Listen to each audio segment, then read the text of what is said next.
Les astronautes reviennent sur Terre avec le module de retour russe Soyouz. Une fois que les 3 astronautes sont entrés dans le module, il est écarté de la station spatiale, puis des moteurs fusées sont allumés pour l'envoyer vers le sol. Ensuite, il est séparé en 3 parties, et seule la partie centrale atterrira. Les 2 autres parties se consumeront dans l'atmosphère. Pendant le retour, les astronautes ne peuvent absolument rien diriger pour plusieurs raisons logiques. D'abord, on ne dirige pas un engin de plusieurs tonnes tombant vers la Terre comme on dirige un avion. C'est le pilote qui dirige l'avion, alors que la trajectoire d'un engin dans l'espace est extrêmement complexe et ne peut être déterminée qu'en effectuant de longs calculs sur ordinateur.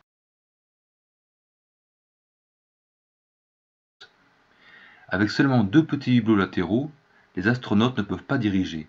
Il y a bien un périscope qui renvoie une image vidéo sur l'écran central, mais pensez-vous qu'on puisse diriger un engin tombant vers la Terre à la vitesse de 28 000 km/h qui accélère, qui n'a aucune stabilité, en n'ayant qu'un minuscule écran pour voir où l'on va?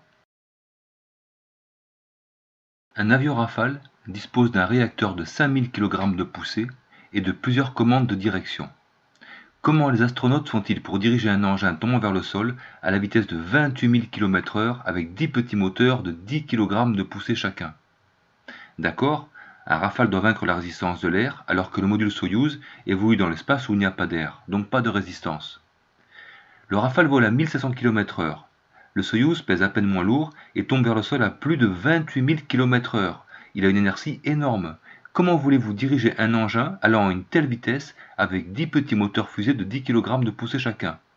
Et comment font-ils pour gérer individuellement la poussée de ces 10 moteurs? C'est pour cela que c'est ridicule de les voir feuilleter d'épais cahiers d'instructions. Parce que même si le commandant de bord découvrait l'anomalie, il n'aurait pas le temps d'intervenir. Le temps qu'il constate l'anomalie, qu'il trouve la bonne page de son manuel, qu'il lise l'instruction, puis qu'il applique, puis qu'il agisse sur les commandes, il n'aurait que 20 secondes avant que l'engin ne se crache au sol.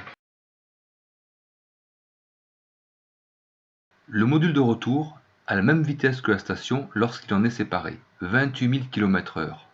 C'est une vitesse énorme. Les avions de chasse volent à 1300 km/h. Là, il s'agit de 28 000 km/h, 7,8 km par seconde. Et le module doit ralentir jusqu'à atteindre la vitesse d'environ 100 mètres par seconde pour ouvrir ses parachutes et se poser. Mais comment fait-il pour ralentir? Il n'a pas de rétrofusée pour cela. Il ne peut qu'accélérer en tombant vers le sol.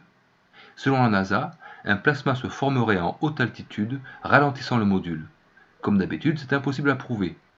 Et pourquoi un plasma pourrait ralentir un objet de plusieurs tonnes tombant à une vitesse de 28 000 km/h? En fait, le module tomberait de plus en plus vite vers la Terre et finirait par se cracher au sol en quelques dizaines de secondes. Tout objet en chute libre dans l'atmosphère passe en autorotation. Il n'y a qu'un objet en forme d'œuf qui peut rester stable. Les parachutistes connaissent bien ce danger. S'ils ne contrôlent pas leur chute, ils vont tomber en tourbillonnant, et s'ils ne reprennent pas le contrôle à temps, la rotation deviendra si brutale qu'ils perdront connaissance et ne pourront plus ouvrir leur parachute. Dans cette vidéo, le parachutiste part en autorotation que pendant 2 ou 3 secondes, et il est à une altitude de quelques kilomètres. Imaginez un engin tombant depuis une altitude de 400 km. Ici on voit la chute libre de Felix Baumgartner, le seul humain à avoir sauté de 39 km.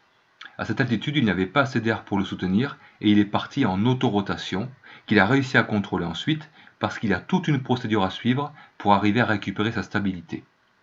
Mais comment un engin dont la forme n'est absolument pas aérodynamique, tombant de 400 km d'altitude, à une vitesse approchant les 30 000 km/h, pesant plusieurs tonnes et sans aucun moyen de contrôle, arriverait à rester stable?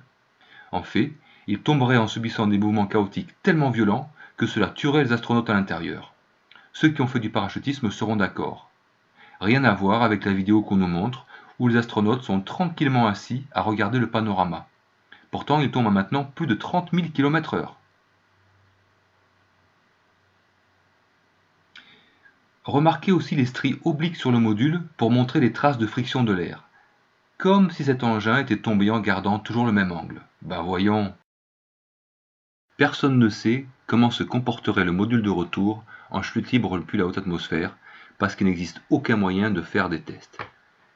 Il y a les souffleries subsoniques, permettant d'étudier des avions en taille réelle, mais à des vitesses inférieures à 1300 km/h.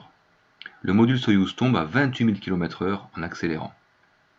Il y a des chauves-souris hypersoniques, mais les objets étudiés sont fixés, ne mesurent pas plus d'une dizaine de centimètres et la vitesse de la soufflerie est inférieure à 4000 km/h. Dans les deux cas, cela n'a absolument rien à voir avec les conditions réelles où le module de retour pesant plusieurs tonnes tombe en chute libre vers le sol à la vitesse de 28 000 km/h. Donc la NASA a soi-disant envoyé des hommes dans l'espace sans savoir comment se comporte un engin de retour tombant vers le sol à une telle vitesse.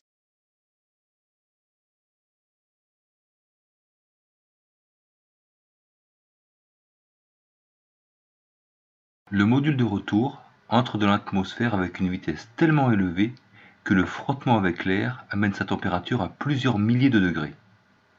Lorsque des météorites arrivent dans l'atmosphère, elles se consument en quelques secondes, formant les étoiles filantes. Et ce sont de gros blocs de pierre. Imaginez un appareil dont les parois ne font que quelques centimètres d'épaisseur. Bien sûr, on nous dira que la NASA a développé un produit résistant à ces hautes températures, etc. Admettons que cela résiste, mais cela n'isole pas. Il n'existe aucun produit permettant d'isoler d'une température de plusieurs milliers de degrés avec une paroi d'une épaisseur de quelques centimètres. Et chaque astronaute à l'intérieur du module serait rapidement cuit comme un poulet dans un four.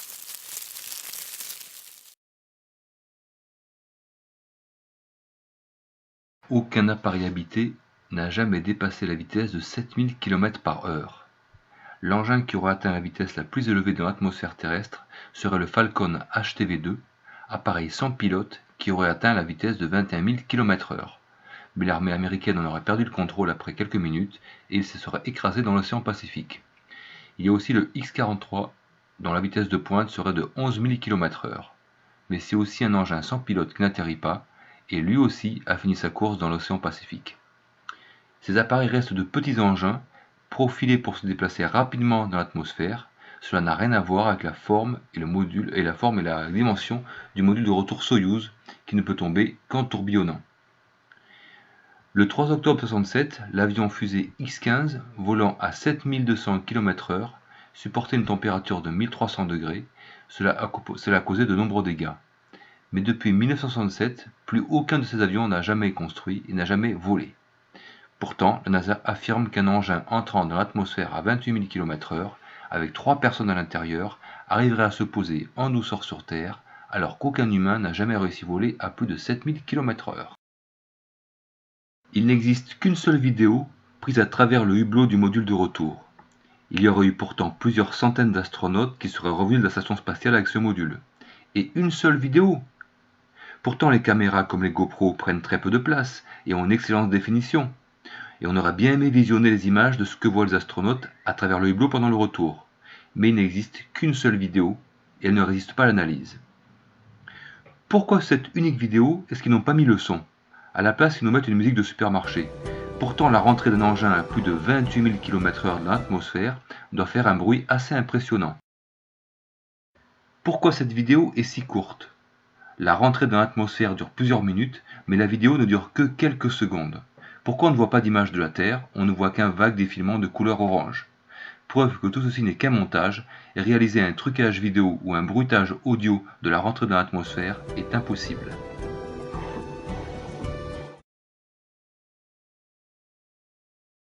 Pourquoi est-ce qu'il n'y a pas des avions en haute altitude pour filmer le retour du module dans la haute atmosphère?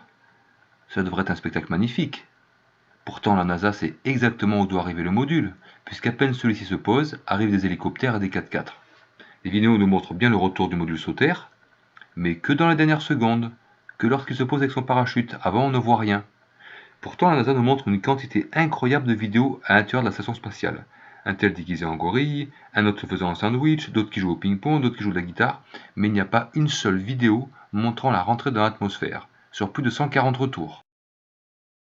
Comment ça se fait que chaque module de retour atterrisse à quelques kilomètres du point prévu? On voit systématiquement les hélicoptères, les véhicules arriver en quelques secondes.